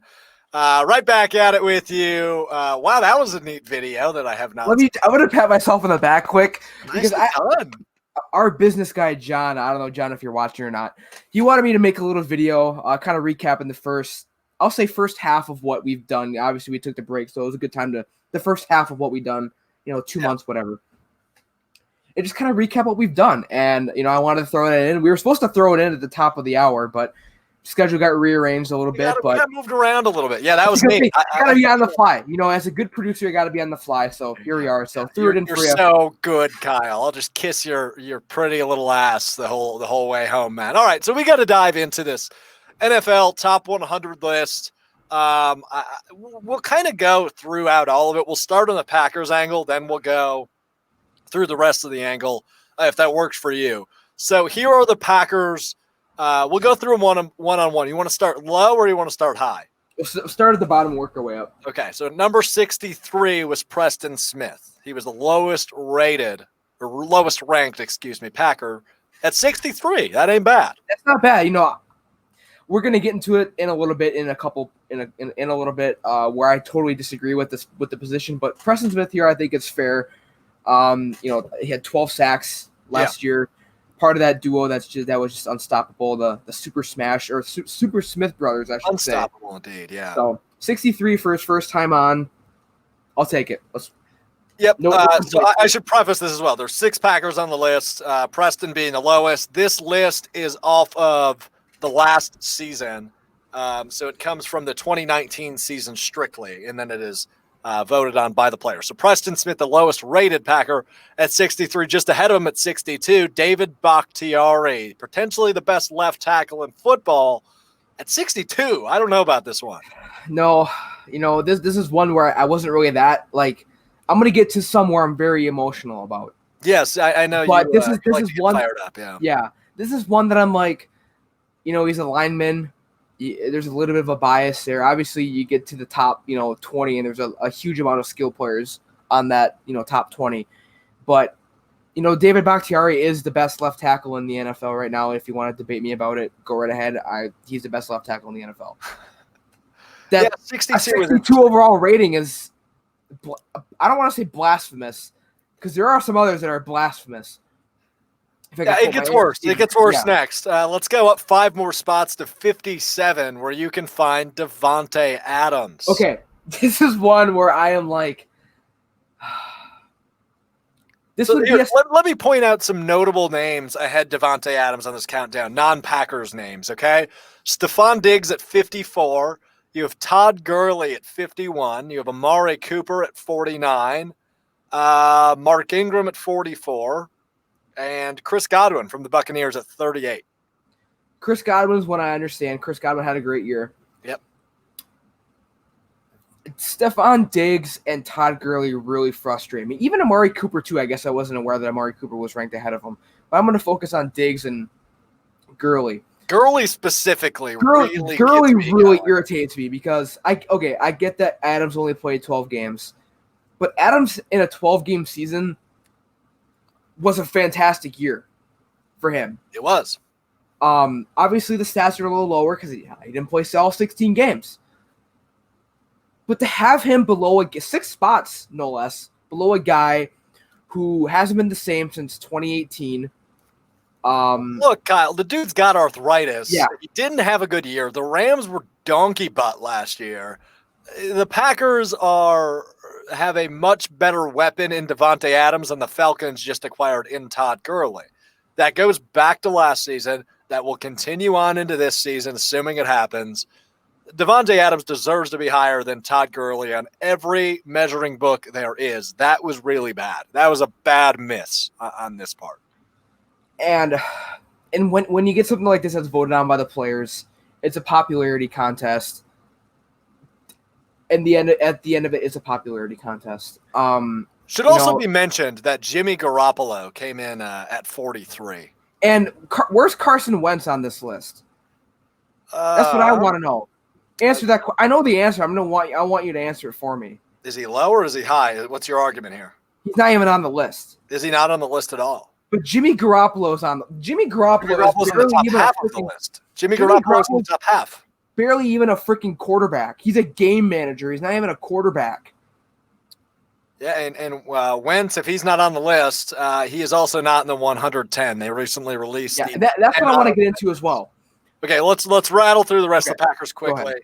You had Zadarius Smith at 48 making his intro in the top half of the list. That's pretty solid. Could Any be higher, complaints? but whatever. Yeah, I'm okay with that. 33 is at 33. Aaron Jones comes in.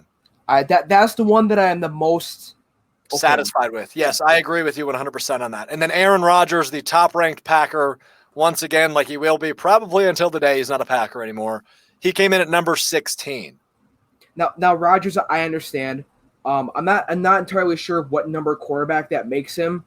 I'm assuming either 5 or 6. Like which quarterback rank? Okay, 6th ranked quarterback. Okay, fine. I mean, I get that he's in a decline and he's not the Aaron Rodgers that he was from 2010 to 2015.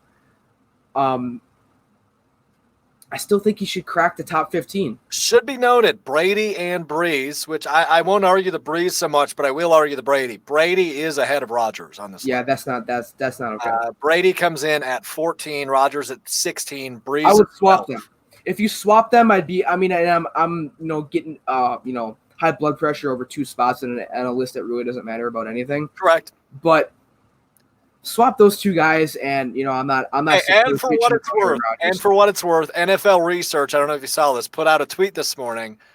Aaron Rodgers has ranked outside the top 10 twice in this list's history. It started back in 2010. Both times he's been ranked outside of the top 10. The following year, he went and won MVP. For what it's worth.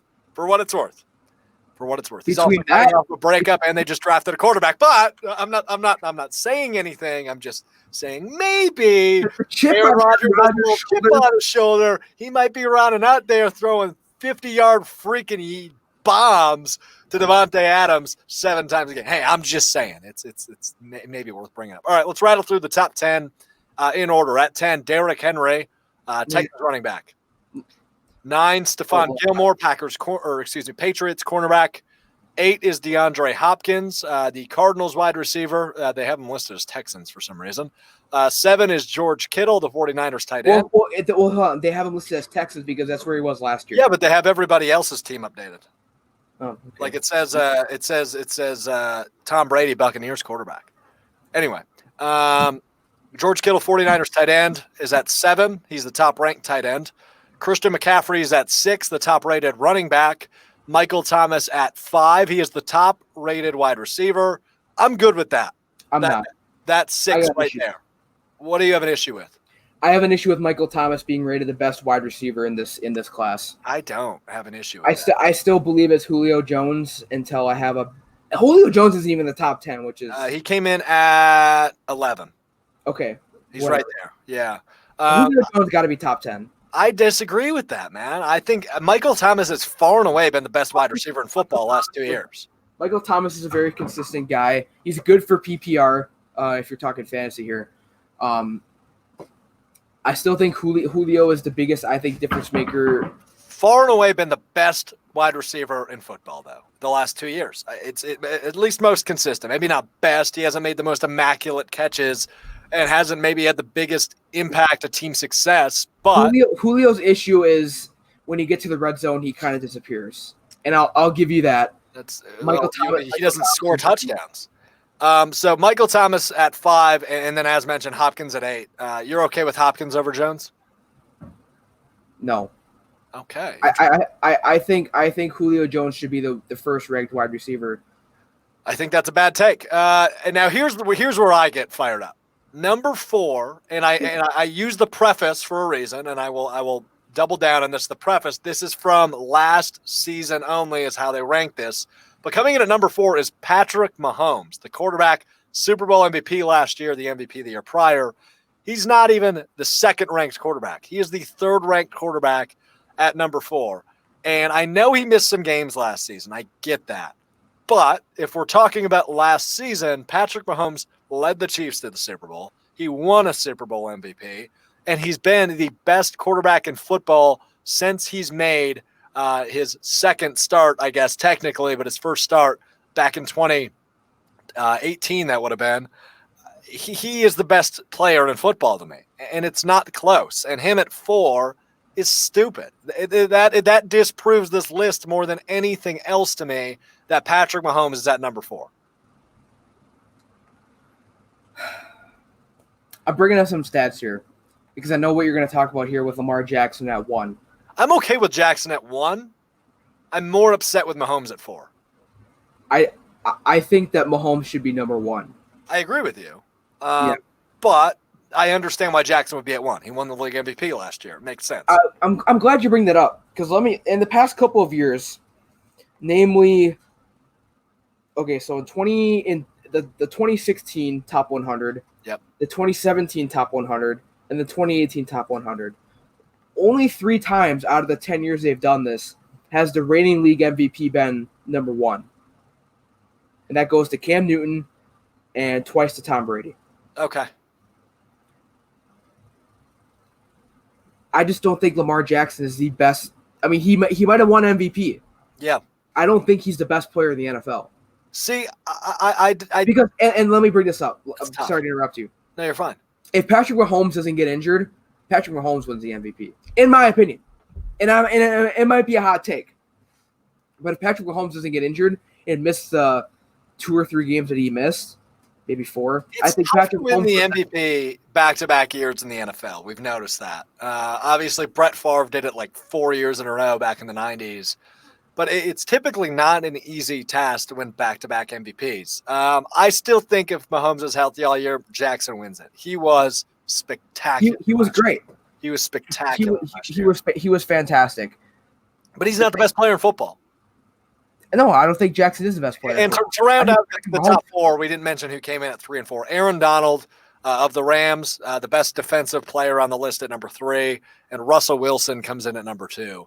And as mentioned, Lamar Jackson at 1. So overall, I have a few complaints with especially the top 10. Of course, you can make your complaints, any homer comment you want throughout the entirety of that list. I know you want to bring it up. Kenny Clark and Jair Alexander both left off the top 100. I'm not as disappointed in Jair as I am with Kenny Clark because Kenny Clark has been one of the most underrated players in football, really. I mean, he doesn't put up the sacks, the forced fumbles, or anything like that. But he sets up success for other players. Yeah. Especially this last year. You have a front line with Clark, the Smith brothers, you had Fackrell. I mean, the front 7 for Green Bay was good from a pass rushing standpoint. And I think Kenny Clark was the catalyst behind that. Yeah. He didn't put up the huge sack numbers, but he's a vital part of the Packers defense. I've said it time and time again. He's the Packers' number 1 free agent priority signing this next offseason. I'm surprised they haven't signed him already, but they need to do it again. And at that, he's like 24 years old, 24, 25 years old. The guy is young. He's got 10 more years of playing in the NFL, really. So, yeah, I mean, that's all. I mean, I don't know how much that applies to the argument of how good he was last year, but he'll be on this list eventually. I understand why you can make the case. He was probably the most effective defender behind the Smith bros for the Packers last year. I think that's a fair argument, right? He'd be number 3. And obviously those are the only 2 defenders on the list for Green Bay, Preston Smith and Dario Smith at 63 and 48 respectively. It's tough. It's tough. How do you rank this, right? So then we can look at the 37 names underneath Preston Smith. I'm obviously not going to rattle through them, but could you make a case that he belongs over, I don't know, Cameron Hayward of the Steelers? Could you make the argument he belongs over Grady Jarrett of the Falcons? Could you? And I'm just looking at defensive tackles that are in the bottom 20 there. I mean, I'm not saying that Kenny Clark has got to be, 80 or higher. He's got to at least be on the list. At least, between 90 and 100. But and then you even said they had the 10 honorable mentions. He didn't even make it on the 10 honorable mentions. No, the 10 honorable mentions, I'll just list off the notable ones. Leonard Fournette was ranked 110. DeMarcus Lawrence of the Cowboys was ranked 109. That shocks me too. Matthew Judon was ranked 107. Okay. Rodney Hudson, the center for the Raiders, at 105. Eric Armstead, the defensive end of the Niners, at 104. Kevin Byard, the safety of the Titans, he was ranked 103. And Julian Edelman, Patriots wide receiver, obviously at 101. So, those 10, you could make the case most of those guys probably belong over to Kenny Clark. I could make the case for several of them over Kenny Clark, I think, personally. I'm not undermining what Kenny Clark means to the Packers defense. I'm not undermining what Kenny Clark has done on the football field the last several years. However, I will say, at the very least, that there are guys who also got snubbed, who also didn't get the respect maybe they deserve. It's such a they need to get rid of it. I disagree. I think this is entertaining. Because it's entertaining. It gives NFL Network content. Does it really make your blood pressure that high? It shouldn't. It really shouldn't. Because it's a stupid list that's voted on by players who obviously vote their friends higher and all this crap and whatever. It shouldn't make my blood boil as much as it does. Unbelievable. All right, let's take a final look at the Twitter poll of the day as we are getting down to it. The Twitter question today was, how concerned are you with Christian Yelich? Yelich's performance, his start to the 2020 season? 84 votes came in. 19% of you said very concerned. 51.2% of you, obviously the majority, say a little concerned. And just about 30% of you say not concerned at all. So not as many people are very concerned as not so concerned, but nonetheless. Well, I will tell you one thing though: the people who are very concerned are very, very vocal about being very concerned, especially on the Facebook app. Yeah, it always seems, no matter what the case is. Here's the thing about Facebook: if you get your sports opinions or any opinions really from Facebook, you got to step it up. Sports opinions on Facebook suck. Political opinions on Facebook suck. Any opinion on Facebook. You are aware we're streaming on Facebook right now, right? Mark Zuckerberg, come after me. I'm just. Real. I've heard the worst opinions I've heard have come from Facebook. Big thanks to Shane Young. Big thanks to Shane Young. Big thanks to Dario Melendez. Big thanks to producer Kyle rocking the sticks. Back in Green Bay. We're back on Tuesday. We'll do it again then. Probably some more adventure stories then. But until then, be good. Enjoy your weekend, Kyle. I hope you're well. And I'm gonna go drink some beer, eat some wings, and watch the NBA. You do that. I'm gonna go eat healthy food. There you go. I am not. All right, man. See you Tuesday.